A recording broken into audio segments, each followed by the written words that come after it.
कहता देख कि किनारे पर घर मत बसा लेना, मैं समंदर हूँ, लौट कर वापस आऊंगा। सर्वानुमते यानी कि सर्वसम्मति से देवेंद्र फडणवीस जी को पार्टी के नेता के रूप में घोषणा करता हूं।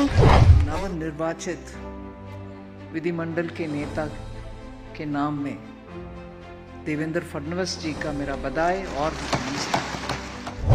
एक बच्चे के पिता को जब आपातकाल के दौरान सरकार का विरोध करने पर जेल में डाल दिया गया तो बच्चे ने इंदिरा कॉन्वेंट स्कूल में अपनी शिक्षा जारी रखने से ही इनकार कर दिया, क्योंकि उस विद्यालय का नाम उस वक्त की प्रधानमंत्री इंदिरा गांधी के नाम पर था।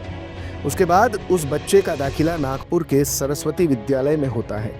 ये पहला कदम था जब बाल्यावस्था में देवेंद्र फडणवीस कांग्रेस और उसके निर्णयों के विरोध में उतरे थे। लेकिन किसे पता था कि एक दिन यही बालक महाराष्ट्र का मुख्यमंत्री बनेगा, और वो भी 2 बार। करीब 10 दिनों की रायशुमारी और काफी खींचतान के बाद महाराष्ट्र के नए मुख्यमंत्री के नाम का ऐलान हो चुका है।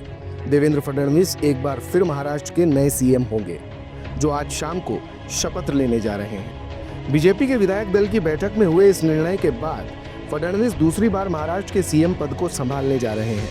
उनका राजनीतिक करियर उनके लिए अभी तक एक सुनहरे दौर की तरह रहा है, जिसमें उन्हें काफी उतार चढ़ाव देखने पड़े।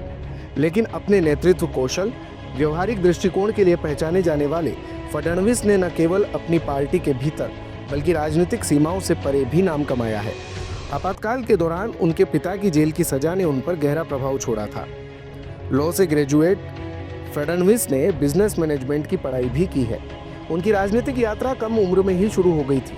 अखिल भारतीय विद्यार्थी परिषद यानी ABVP में सक्रिय रूप से शामिल फडणवीस ने सामाजिक सुधारों और युवाओं को संगठन से जोड़ने में महत्वपूर्ण भूमिका निभाई थी।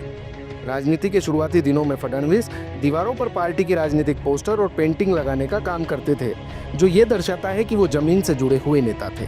साल 1992 में वो महज 22 साल की उम्र में नागपुर नगर निगम के सबसे युवा मेयर बने।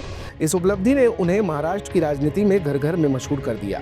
उन्होंने मेयर के रूप में लगातार 2 कार्यकाल पूरे किए। साल 2013 में फडणवीस को महाराष्ट्र में बीजेपी का अध्यक्ष नियुक्त किया गया। ये एक ऐसा पद था जिसने उनके राजनीतिक प्रभाव को मजबूत किया। साल 2014 में महाराष्ट्र के 18वें मुख्यमंत्री बने। ये जो हालात है ये सब तो सुधर जाएंगे, पर जाते जाते कई लोग निगाहों से उतर जाएंगे। सवाल जहर का नहीं था, वो तो मैं पी गया। तकलीफ लोगों को तब हुई जब पीकर भी मैं जी गया।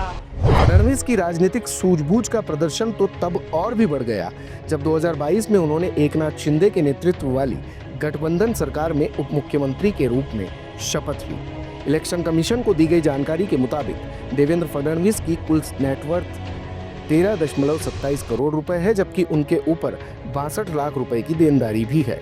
मान्यता.com के मुताबिक साल 2023-24 के दौरान फडणवीस की कुल इनकम 79.3 लाख रुपए थी। चुनावी हलफनामे के मुताबिक देवेंद्र फडणवीस और उनकी पत्नी के बैंक खाते में 5 लाख रुपए से ज्यादा जमा है। उन्होंने शेयर बाजार, बॉन्ड या डिबेंचर्स में कोई निवेश नहीं किया है। हालांकि उनकी पत्नी अमृता फडणवीस का लगभग 5.63 करोड़ रुपए का बॉन्ड, शेयर और म्यूचुअल फंड में निवेश है।